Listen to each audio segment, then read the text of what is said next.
E aí, pessoal, boa noite, graça e paz. Nós vamos começar a nossa live aqui no Instagram.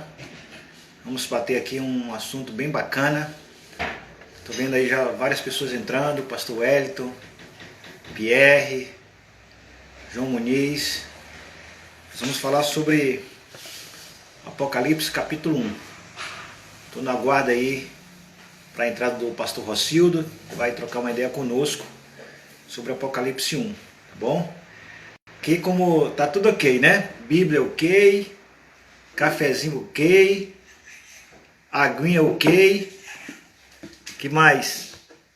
Álcool gel ok, tá tudo ok pra gente ministrar aqui, tá bom?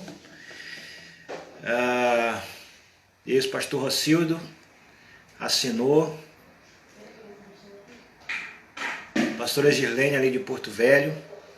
Bem, pessoal, nós vamos falar sobre Apocalipse capítulo 1.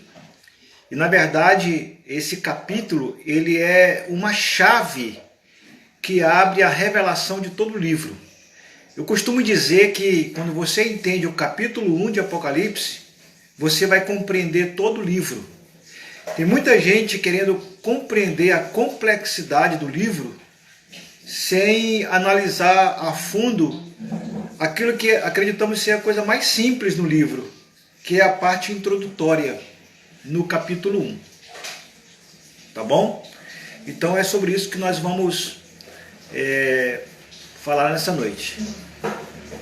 Pastor Rocildo aí tá ok, pode já, se puder, entrar.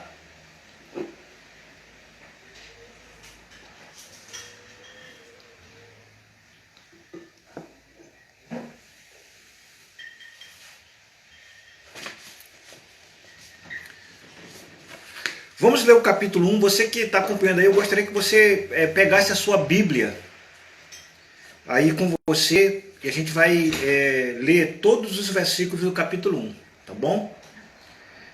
Eu quero começar aqui com os versículos 1 e 2. O pastor Rocildo ainda não entrou. Eu já vi ele assinando, né? Não sei se ele está conseguindo acessar. Pastor Rocildo pode dar uma outra ok aí?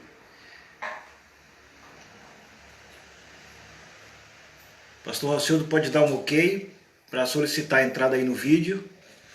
E a gente vai começar o nosso bate-papo aqui. Então vamos lá. Pastor Elito aí também está na agulha, né? Gabrielzinho aí, ó. Meu servo. Então vamos lá, Apocalipse 1, versículos 1 e 2. Revelação de Jesus Cristo, a qual Deus lhe deu para mostrar aos seus servos as coisas que em breve devem acontecer, e que ele, enviando o seu anjo, deu a conhecer ao seu servo João, que atestou a palavra de Deus e o testemunho de Jesus Cristo quanto a tudo o que viu. O que nós podemos falar desse início aqui? O que nós podemos observar? Pastor, entra. Acho que vai entrar agora. Estamos aguardando a entrada do pastor Rocildo. Pessoal, compartilha aí com outros amigos. Agora sim, tá aí o pastorzão. Graça e paz. Amém, Rocildão. Paz. Paz, pastor. Paz, pastorzão. Ó, eu li aqui versículos 1 e 2. Está com a Bíblia aberta aí? Tô. O senhor está me ouvindo bem aí, pastor? Estou ouvindo bem. Então, uma coisa interessante, Rocildo, aqui no livro, é que temos que desmistificar aquela ideia, né, de que o Apocalipse é aquele pacote que acabou de chegar do correio, que está lacrado e ninguém pode mexer, ninguém pode abrir, senão o dono. Porque a revelação já foi descortinada. A revelação já foi entregue. Tanto é que o texto fala assim, revelação de Jesus Cristo. De quem é a revelação? É lógico que é do Senhor Jesus Cristo. Eu costumo dizer que ele tem o copyright, né? Os direitos autorais da revelação. Então, essa revelação não é do apóstolo A, do profeta B, do pastor C, nem do apóstolo D. É uma revelação de Jesus Cristo. E ele entregou a quem? Aos seus servos, por intermédio de Deus. Foi Deus que deu a revelação. Por isso que a palavra revelação aqui no grego é apocalipsis, que significa revelação. E ela foi dada para mostrar a nós, seus servos, as coisas que em breve haveriam de acontecer. Nessa revelação, Rocildo, você percebe aí no versículo 1 que tem um mensageiro, né? Que é o anjo de Deus. E, logicamente, tem um remetente, tem alguém que vai receber, que vai ser notificado pela revelação, que é o próprio João. E ele testifica com a palavra de Deus, com o testemunho de Jesus Cristo, a tudo que ele viu na revelação do Apocalipse, capítulo 1. E aí começamos o versículo 3, que é a parte mais de desenvolvimento da revelação. Tá certo? Rocildo, pode ler o versículo 3? Versículo 3. Posso sim, diz assim: bem-aventurado aquele que lê, e bem-aventurado aqueles que ouvem a palavra da profecia e guardam as coisas que nela está escrita, pois o tempo está próximo. Muito bem. Eu privilegiei aqui a versão mais atual da Bíblia, que é a NAA, a Nova Almeida atualizada de 2017, é a versão mais atual que nós temos da Bíblia, porque ela corrigiu, digamos, um equívoco da Revista Corrigida, por exemplo, que dizia assim, bem-aventurado aquele que lê e aquele que ouve, né? Mas, na verdade, na antiguidade, ninguém tinha tanto acesso às escrituras. As pessoas tinham acesso aos pergaminhos. Então, quem lia os pergaminhos eram os levitas, eram os ministros. Ninguém tinha acesso aos pergaminhos, a não ser os que liam. Os escribas, os levitas, os doutores da lei. Então, eles eram bem-aventurados porque eles liam a palavra. Agora, não basta ler se não tiver ouvinte, se não tiver ninguém para ouvir. Então, bem-aventurado é aquele que faz, né, a prédica, a leitura, a oratória, que fornece a informação da revelação, mas também é bem-aventurado aquele que presta atenção, que para ouvir. Então, aqui foi muito bem corrigido. Bem-aventurado aquele que lê e bem-aventurados aqueles que ouvem as palavras da profecia e guardam as coisas que nela estão escritas, porque o tempo está próximo. A expressão aqui, Macários, no grego, para bem-aventurado, significa feliz, abençoado, afortunado. E no sentido mais profundo da palavra, alguém que é invejado. Ou seja, a pessoa é tão abençoada, é tão próxima, é tão farta de Deus, que ela é até invejada pelo fato de ter a bem-aventurança espiritual da parte de Deus. E qual é o objetivo da revelação? Versículo 4. O pastor Marcelo pode ler aí? Vamos ler assim. João, às 7 igrejas que estão na província da Ásia, que a graça e a paz estejam com vocês, da parte daquele que é e que é, daquele que é e que era e que há de vir, da parte dos 7 espíritos que estão diante do seu trono. Muito bem.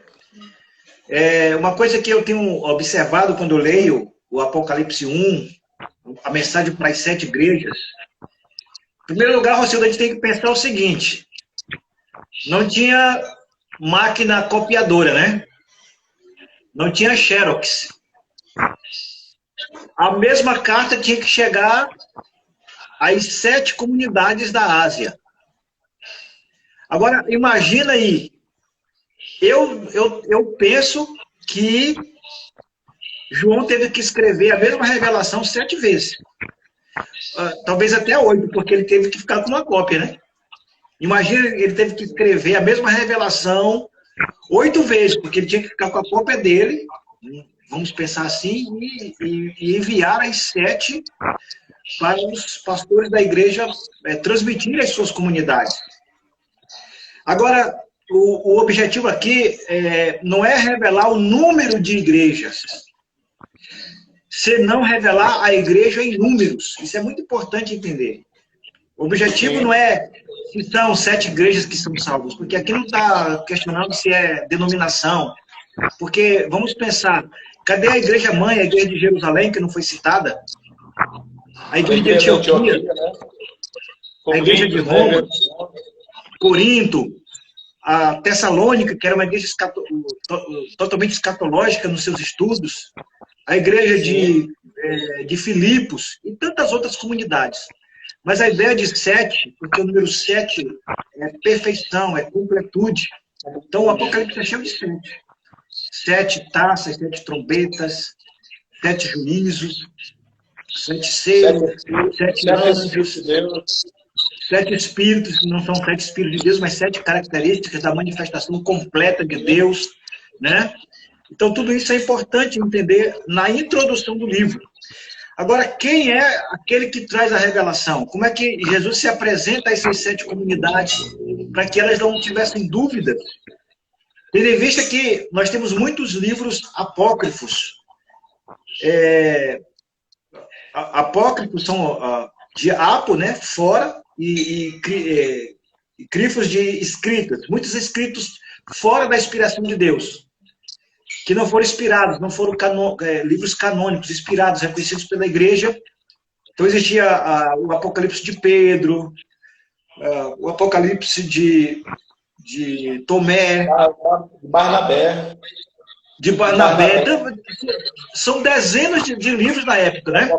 Até a igreja de Tessalônica foi confundida com uma suposta carta que Paulo havia escrito e de fato ele não escreveu.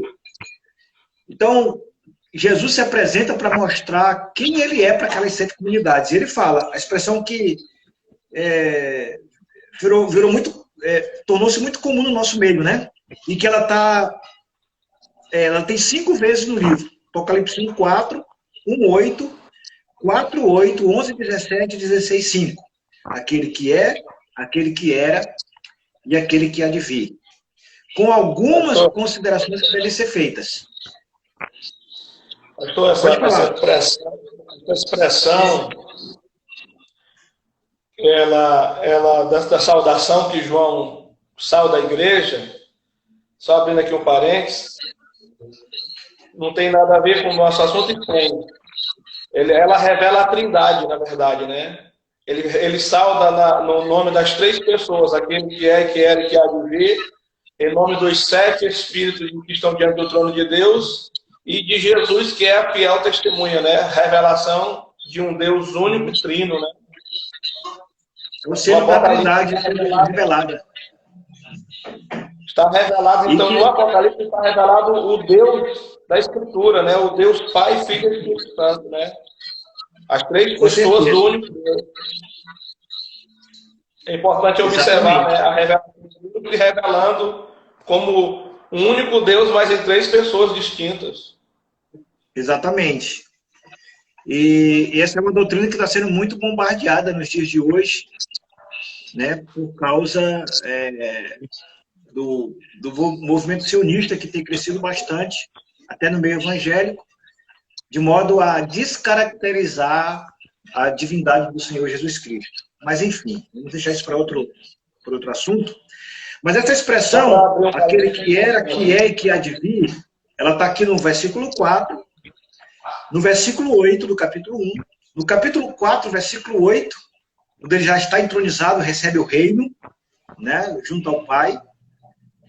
No capítulo 11, versículo 17, que há uma problemática no versículo 11, 17, que em algumas Bíblias tem um acréscimo que foi da responsabilidade das casas publicadoras, ou das editoras que lançaram as respectivas Bíblias.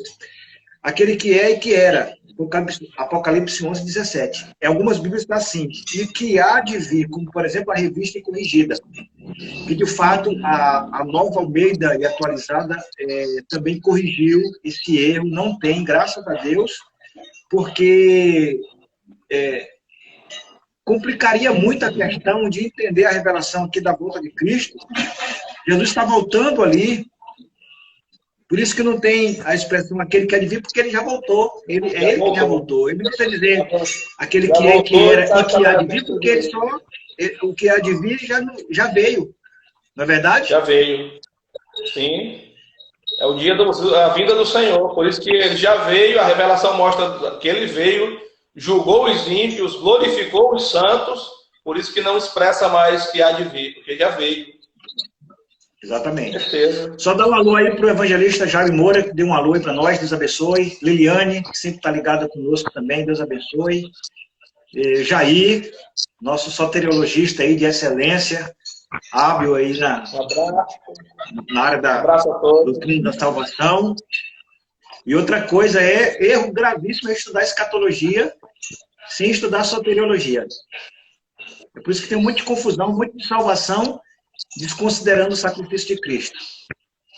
Não é verdade? É verdade. Então, vamos lá. Versículos 5 e 6.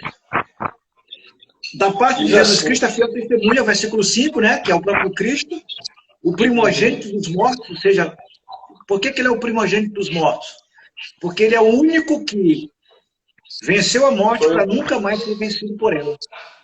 Lá em 1 Coríntios 15 fala que ele é a primícia dos que dormem, porque só há duas ordens de ressurreição. A primeira é de Cristo, já aconteceu há 2000 anos atrás. Se ele não tivesse ressuscitado, vã seria a nossa fé. A nossa esperança é que nós estamos aqui em Cristo, é que ele ressuscitou, porque se ele não ressuscitou, também nós não vamos ressuscitar. Mas como nós cremos, e é fato, ele ressuscitou, nós estamos esperando a segunda ordem de ressurreição. Que aqueles que já morreram com Cristo, nós estamos aqui vivos, não vamos precisar ressuscitar, porque seremos transformados simultaneamente com eles. Mas caso experimentemos a morte lá no futuro, no último dia, não sabemos quando será, com o Senhor voltar, sem dúvida que ressuscitaremos em glória para o encontro do Senhor nos ares. Aqui, Rocildo, ele fala que ele é também o soberano dos reis da terra, aquele que nos ama e pelo seu sangue nos libertou dos nossos pecados. Ou seja, da garantia da obra da expiação, da conquista da nossa redenção por meio de Jesus Cristo. Nós não temos mais que reivindicar a nossa salvação. Nós temos que zelar por aquilo que nós já conquistamos em Deus. E não reivindicar aquilo que estamos lutando para conseguir. Nós já alcançamos porque não depende dos nossos esforços, mas depende da ação única e exclusiva do nosso Senhor e Salvador, Jesus Cristo. E a nossa alegria é saber que, como recompensa, não tem outra saída a não ser demonstrar gratidão a Ele, servi-lo em espírito e em verdade. Aqui diz que Ele nos constituiu o reino, sacerdotes para o Deus e Pai, a Ele a glória e o domínio para todos sempre. Amém. E aí, pastor, esses versículos 5 e 6 aí. Queria dar uma pincelada ainda nesse versículo, no 5, quando fala que Jesus é o soberano dos reis da terra. A gente tem que entender o seguinte, que quando Apocalipse foi revelado a João, entregue a João para revelar às igrejas, foi numa época de perseguição muito grande que a igreja estava vivendo do Império Romano, na pessoa do imperador Domiciano, que tinha exilado João, perseguia a igreja duramente, tinha um culto ao imperador, aquela coisa toda. Então, o que Jesus está revelando a João? Que ele é o soberano dos reis da terra, ou seja, apesar de toda a perseguição, sofrimento, apesar de um trono humano estar na terra oprimindo o povo de Deus, perseguindo, mas tudo isso acontecia por causa da vontade de Deus. Deus estava permitindo. Domiciano, como os demais perseguidores da igreja, os anticristos que já existiram, que perseguiram, se opor à obra de Deus, eles não estão acima de Jesus, que é o Senhor da igreja. Por isso que João diz aqui que ele é o soberano dos reis da terra. Toda a perseguição que aconteceu, que ainda vai acontecer com a igreja, está acontecendo em muitos países. Aconteceu no primeiro século, quando o Apocalipse foi revelado a João. Só aconteceram por causa da vontade de Cristo. Nada fugiu e nem nada fugirá o seu domínio, a sua autoridade, com certeza. Então, uma expressão para a gente entender aqui, quando diz que ele é o soberano dos reis da terra, porque Jesus está acima mesmo de todo governo, todo poder e autoridade. Então, o rei dos reis e senhor dos senhores. O versículo 7 mostra a revelação central do Apocalipse. Ele vem com as nuvens, e todo olho verá, até mesmo aqueles que o traspassaram. E todas as tribos da terra se lamentarão por causa dele, certamente. Amém. Versículo 8, eu sou o alfa e o ômega, primeira e última letras do alfabeto grego, diz o Senhor Deus, aquele que é e que era e que há de vir, o Todo-Poderoso. Pastor Alcildo, interessante aqui é que a língua grega é uma língua muito dinâmica e que na nossa língua portuguesa não permite compreender certas expressões se você não buscar o original. Por exemplo, ele começa falando assim, eis que ele vem. Essa expressão eis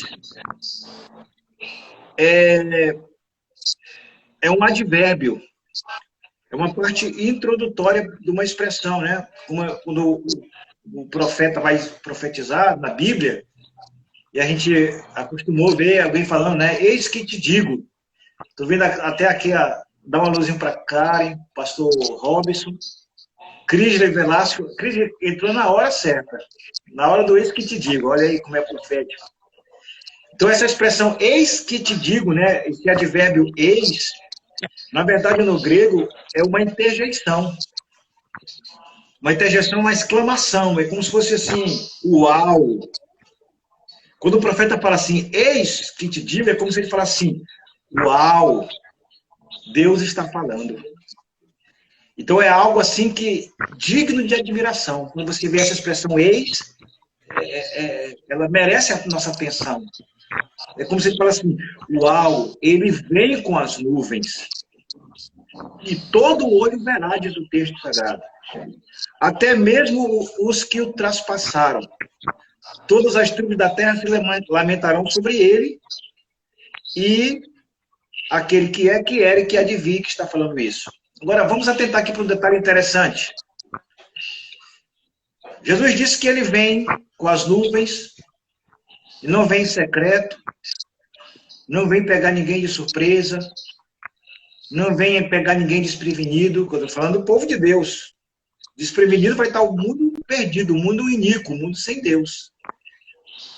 A igreja não. Eu sempre gosto de citar o Salmo 110, versículo 3, que diz que no dia do Senhor, o seu povo se apresentará diante dele voluntariamente com vestes santas. Claro que a veste santa não é literal, né? Como a gente vê várias vezes no Apocalipse. Mas é uma figura de linguagem para exemplificar o corpo glorificado que vamos receber à semelhança do de Cristo. Então, fica uma verdade aqui. Primeira coisa, quando ele voltar,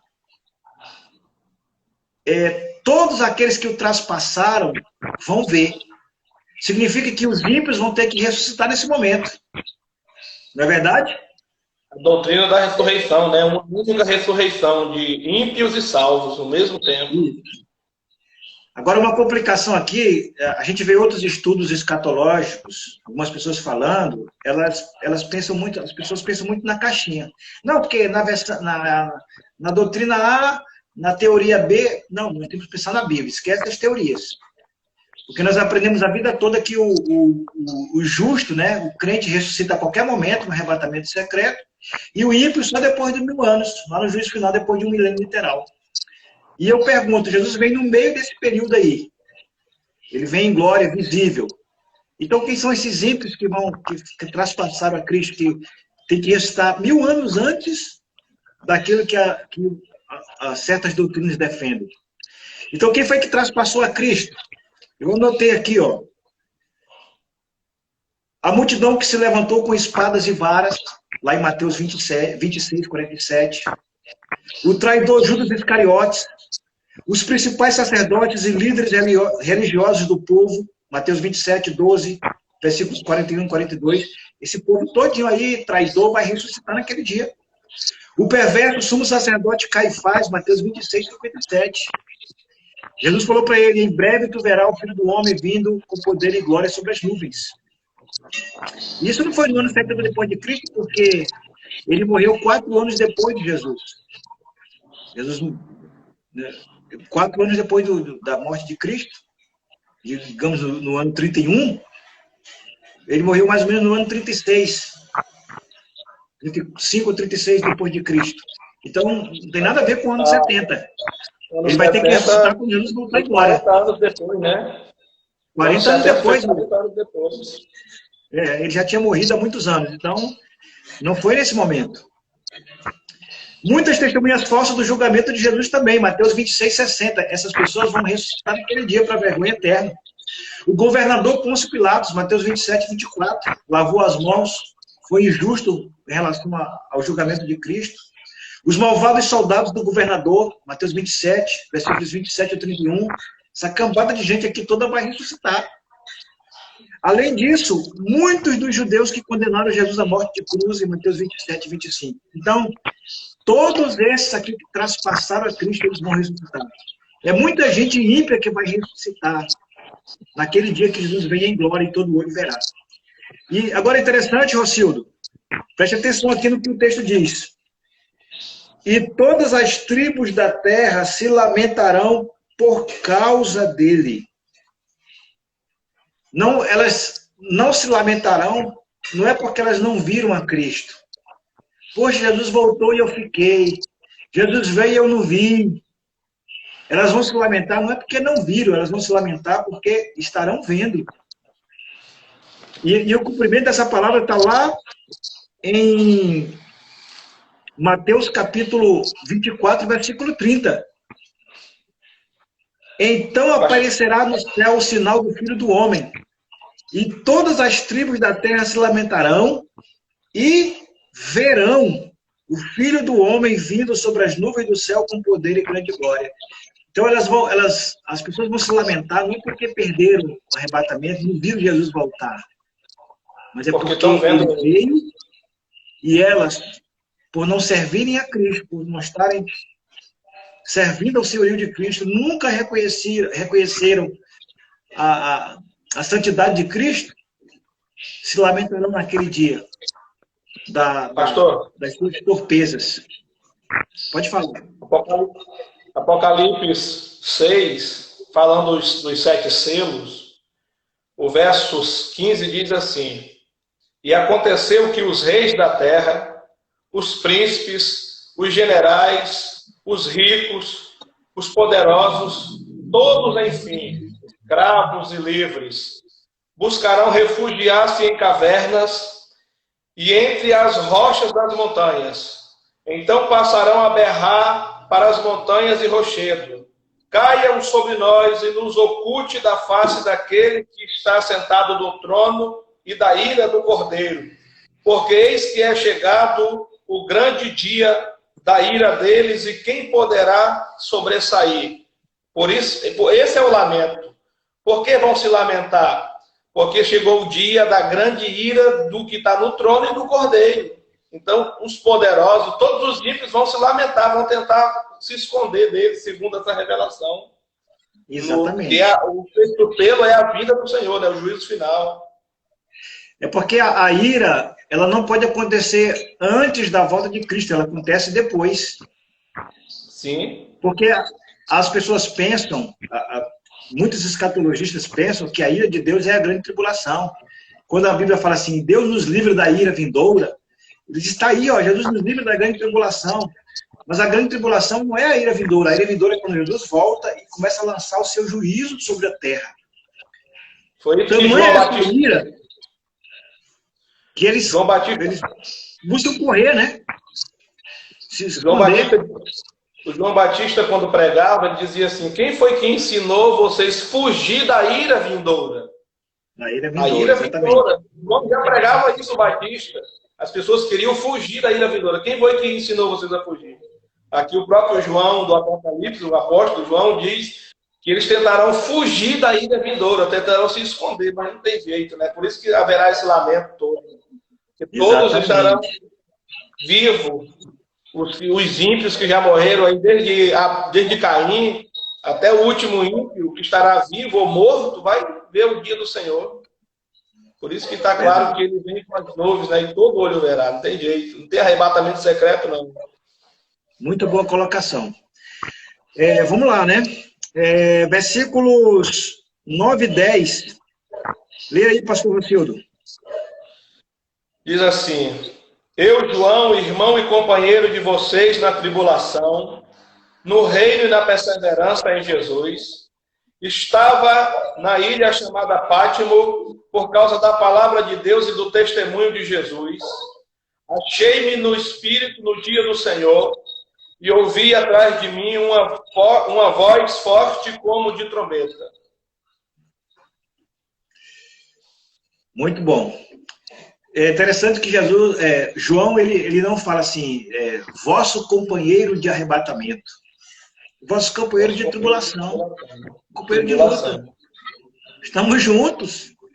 Como é que João ia falar assim, vocês jamais passarão por isso? O camarada que foi colocado vivo dentro de um tacho de óleo fervendo, imagina, e tantas lutas que passou, tantas dificuldades, provações e privações por amor ao Evangelho. Então, pastor, pode falar. Nesses dias, as pessoas têm que entender que João, ele era o último apóstolo de Cristo vivo. E o Império Romano estava a qualquer custo tentando destruir o apóstolo João, tentando dar um fim na vida dele. Era o último apóstolo, né? Então, passou muita tribulação que a Escritura nem revela. Por isso ele não é companheiro de arrebatamento, não, de escape, né? É companheiro de tribulação, né? De perseverança. Aí ele fala assim, ó, achei-me no Espírito no dia do Senhor. Interessante aqui, Rocildo, é que no capítulo 4, ele é arrebatado ao céu em espírito. Alguns querem atribuir que ali representa o arrebatamento da igreja, né? Mas, e o arrebatamento do capítulo 1 também não conta, João foi arrebatado 2 vezes. Porque o arrebatamento é espiritual, é uma revelação, não é literal. Então aqui ele teve uma experiência, achei-me no Espírito no dia do Senhor. E ele ouviu uma voz como voz de trombeta, claro, porque a demarcação da vida de Cristo é baseada no toque da última trombeta. Voz de juízo, né? O juízo final sobre a terra. Essa trombeta de juízo, eu gostaria que tu falasse um pouco sobre isso, que a tua explicação é muito boa sobre a questão da trombeta, falando do juízo nos judeus na Antiga Aliança. É porque a questão das trombetas é o seguinte, né? Os judeus acreditavam que quando o Messias fosse chegar, né, iam tocasse uma trombeta, né? Uma trombeta acerca de juízo. E a questão de trombeta, ela anuncia isso, ela anuncia juízos, né? Flagelos. Tá? No próprio Apocalipse, né? Todas as trombetas as 7 trombetas que serão tocadas, elas estão lá revelando sempre os flagelos, né? Praga que destruiu a 3ª parte, e caiu um meteoro do céu, aquela coisa toda lá, né? A última trombeta, na verdade, só fala da vida do Senhor e da consumação de todo o juízo de Deus, né? Exatamente. Essa é a verdade. Então, É isso, muito boa explicação, né? Isso remete à festa das trombetas. Elas duravam 10 dias, eram dias de apreensão, dias de arrependimento, dias de preparação para, digamos, a sentença final, que era o sumo sacerdote saindo do Santo dos Santos. Lá a Bíblia fala que ninguém podia entrar no santuário antes do sacerdote vir. É por isso que, espiritualmente, fazendo uma comparação, ninguém pode sair da terra antes do Senhor, o sumo sacerdote, vir do santuário celestial. Porque o verdadeiro tabernáculo celestial está no céu, feito não por mãos humanas, como diz o autor aos Hebreus. Então, pastor, 10 dias, né, as trombetas eram tocadas e o povo ali apreensivo para saber qual seria a sentença do seu destino. E o seguinte, pastor, era muito usada a questão de Israel, no povo antigo de Deus, acerca das trombetas, né? A trombeta, ela tocava, quando ela tocava, costumava sempre tocar a trombeta para convocar o povo para as solenidades, mas existia um toque também de trombeta longo, que era um toque de alerta de que o juízo de Deus, ou seja, os inimigos estavam chegando. Quando tocava, era o alarme, né? Tocava o alarme da trombeta com um toque mais comprido, era o que o inimigo estava se aproximando, né? Então, a questão do uso das trombetas, que a Apocalipse revela aqui, os anúncios das trombetas é que o juiz está chegando, o justo juiz está vindo se manifestar para fazer juízo sobre a terra, né? Exatamente.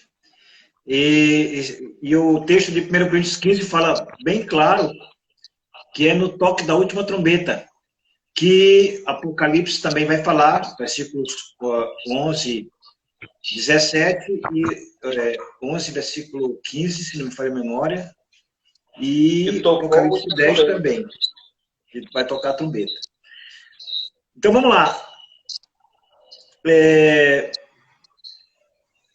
Versículos 11 e 12, ele fala assim, dizendo, escreve no livro que você vê e mande-o às 7 igrejas, Éfeso, Esmirna, Pérgamo, Tiatira, Sardes, Filadélfia e Laodiceia. Voltei-me para ver quem falava comigo e ao me voltar, vi 7 candelabros de ouro. Ou seja, João tem uma revelação, e na revelação ele vê o Senhor, no dia do Senhor, e naquele dia ele vê um candelabro de ouro. Aliás, 7 candelabros de ouro. Elas representam as 7 igrejas no sentido de completude, é o que eu falei no início. A ideia da revelação do Apocalipse não é revelar o número de igrejas, mas a igreja em números, porque esse número de igrejas, de salvos, tem várias representações no Apocalipse. 7 igrejas, alguns falam dos 24 anciãos, alguns falam dos 144 mil. Então, são vários números para indicar uma única coisa, povo de Deus. Que é, no sentido amplo da palavra, o Apocalipse você vai encontrar muito essa expressão, raças, povos, tribos e nações. Povos, raças, tribos e nações, ou seja, os 4 pontos cardeais do fim dos tempos, né? A abrangência do mundo na sua totalidade. Então, para a gente ir para aqui, ele vê as 7 igrejas da Ásia, né, que hoje na atual Turquia, juntas do Senhor Jesus Cristo. Aqui o que aqui é representado, pastor Rocildo? Aqui o Apocalipse é assim, não é uma história linear, cronológica, né? Não é como, por exemplo, a história do Chapeuzinho Vermelho. Vamos ver a história do Chapeuzinho Vermelho. Ela vai na floresta, na casa da vovó, aí o lobo mau, né, chega primeiro na casa da vovó, aí se esconde, se passa pela vovó, e depois chega o Chapeuzinho. Entendeu? Existe uma cronologia. O Apocalipse não é assim. O Apocalipse não... É como se fosse uma piscina com 7 raias. É como se fosse um mesmo instante com 7 câmeras filmando por ângulos diferentes.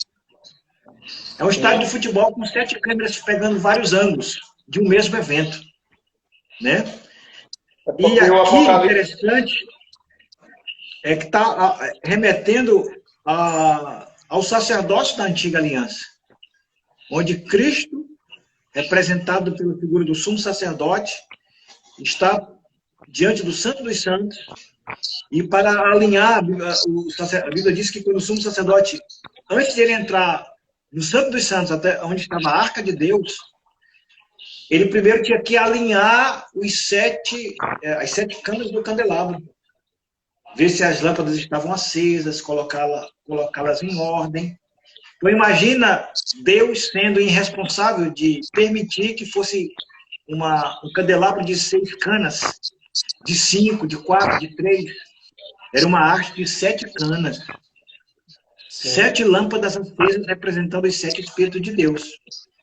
Enquanto que a tocha do Espírito está acesa lá no céu, diante do trono de Deus, essa mesma tocha, ela está acesa, ela arde, ela queima, ela testifica na igreja que está sobre a terra, constituída de todos os salvos espalhados no mundo.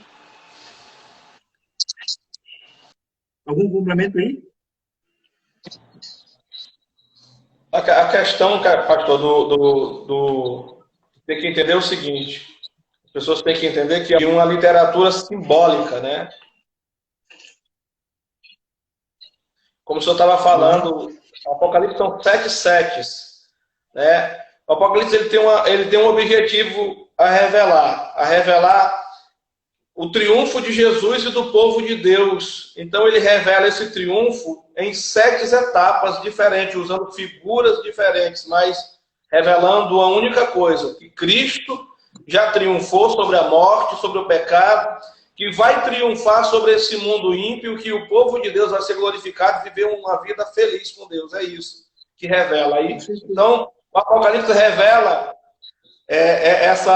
esse triunfo de Cristo em 7 etapas diferentes, né? E a primeira etapa está aqui. A primeira etapa, que ela revela o triunfo de Cristo e da igreja, é Cristo, o sumo sacerdote, no meio dos 7 candelabros, né? Que é a igreja, né? A igreja, apesar dos defeitos que aparecem no próprio Apocalipse, perderá.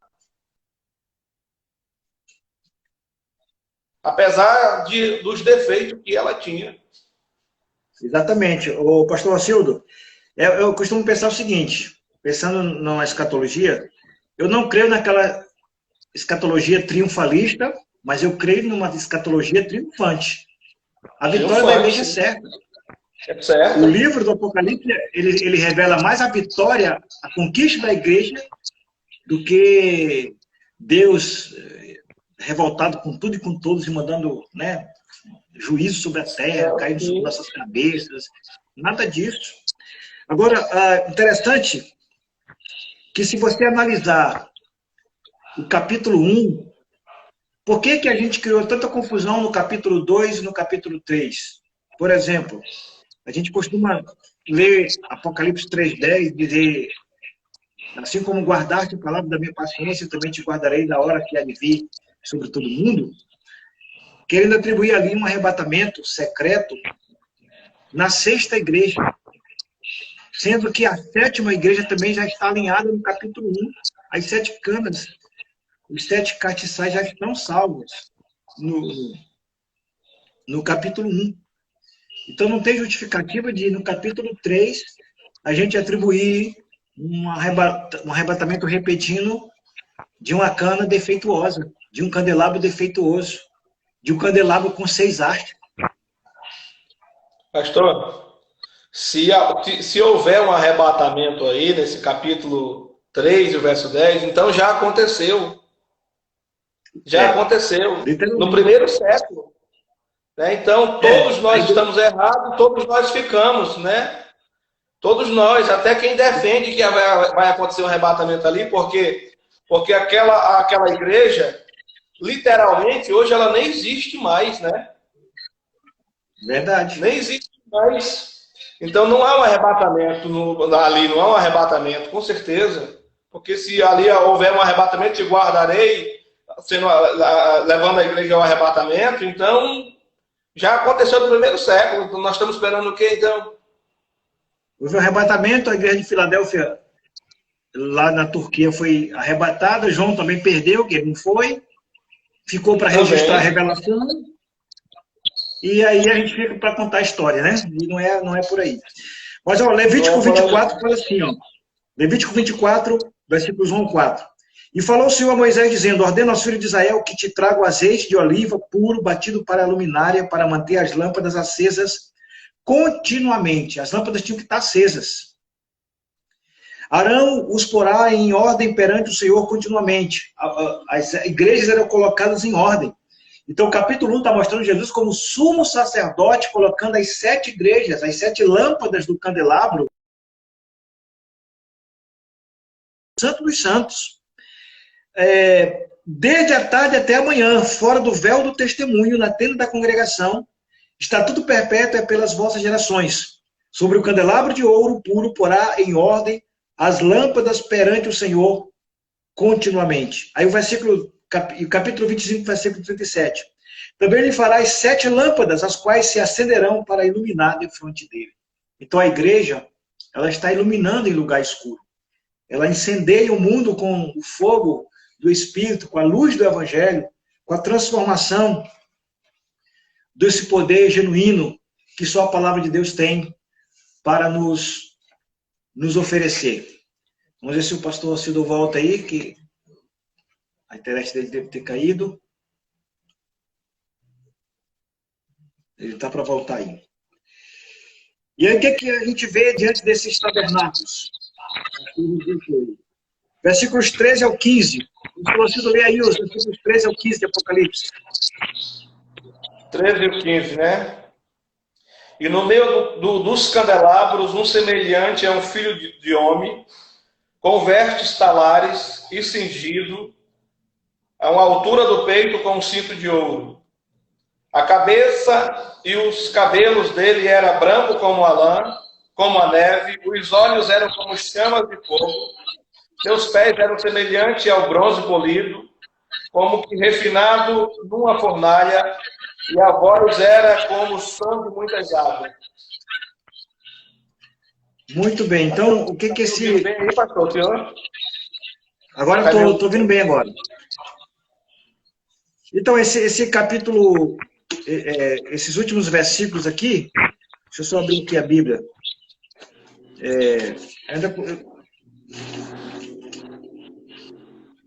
Ok, eu imprimi só... Ah, está aqui. Então, o que eu anotei aqui de interessante é o seguinte.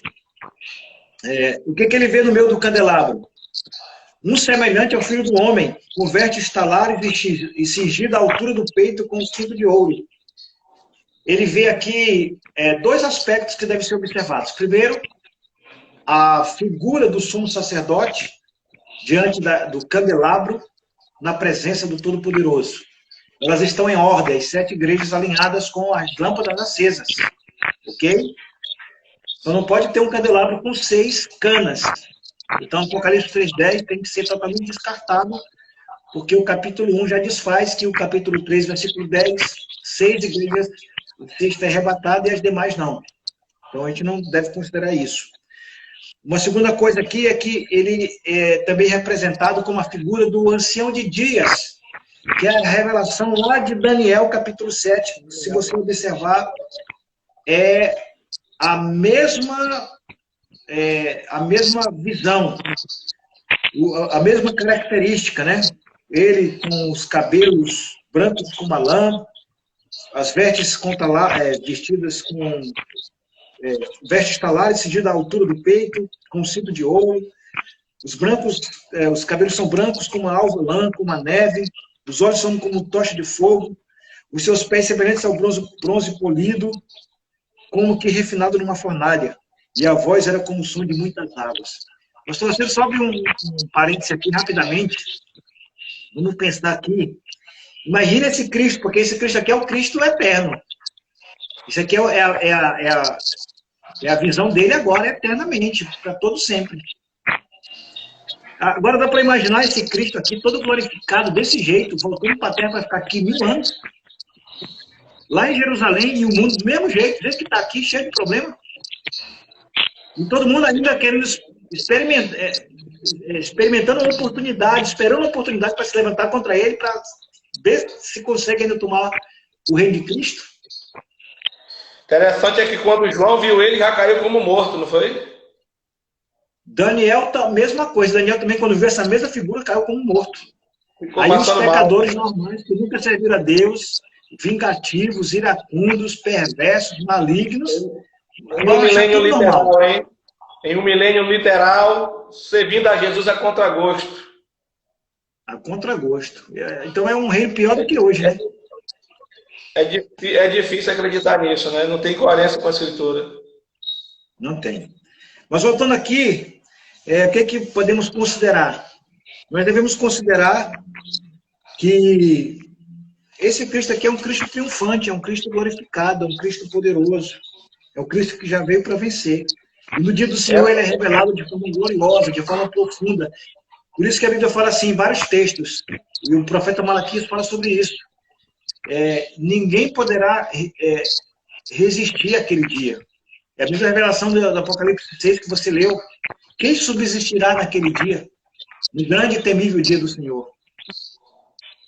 Pastor, nessa revelação que João teve de Cristo, uma das figuras que aparecem ali, ele disse que olhou para Cristo, para Jesus, e uma espada aguda saía da sua boca, né? Claro que não é uma espada literal, é uma figura de linguagem, um símbolo, né? Lá em Apocalipse 19 já fala também que com essa mesma espada ele vai destruir os ímpios, vai destruir o anticristo, né? Quando ele voltar. Ou seja, o que Jesus está revelando a João nesta revelação?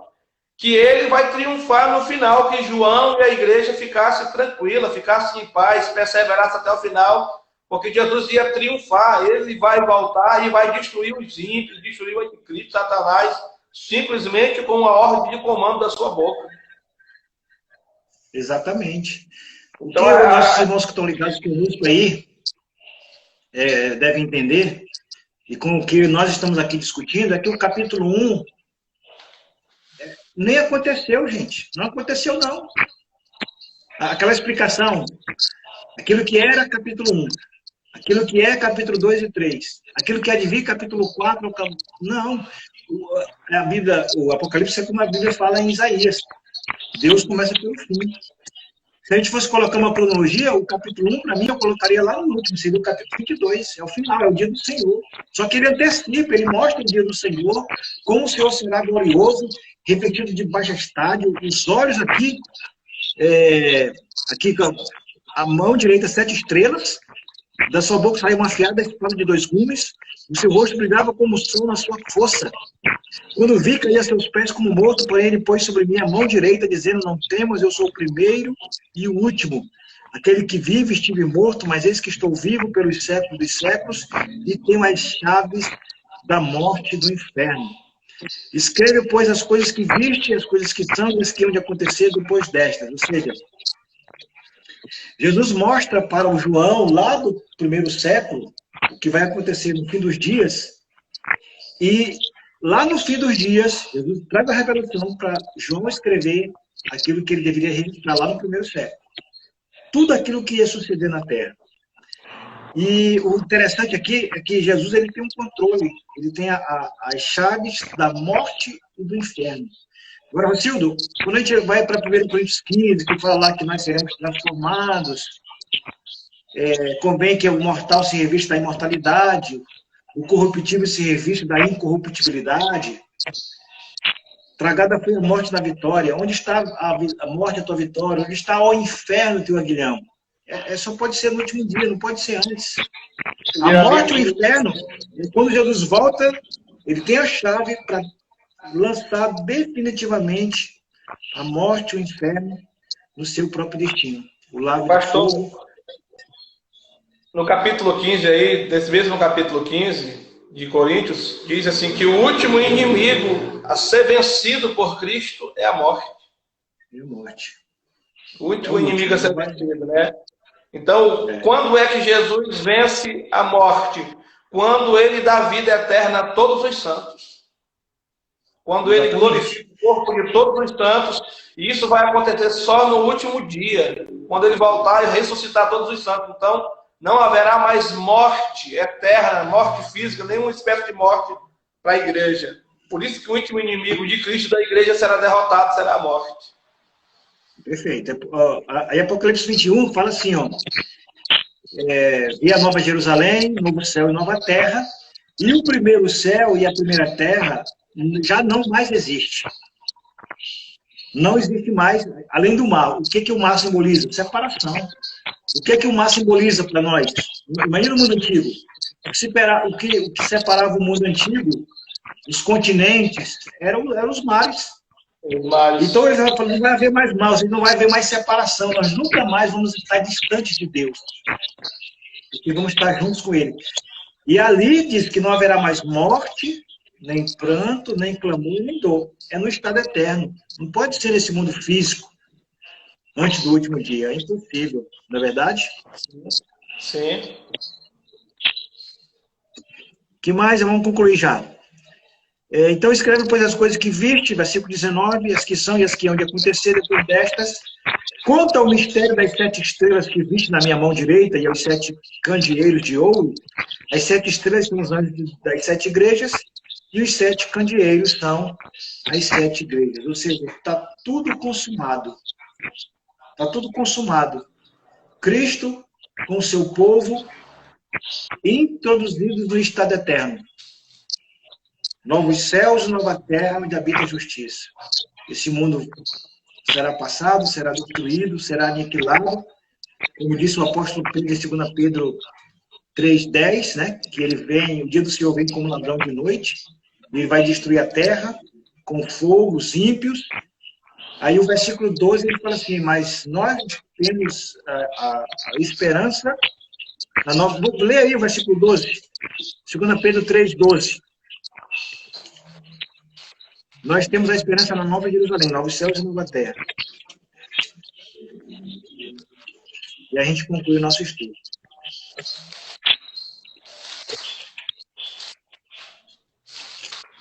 Três 12. Isso. E depois o 13.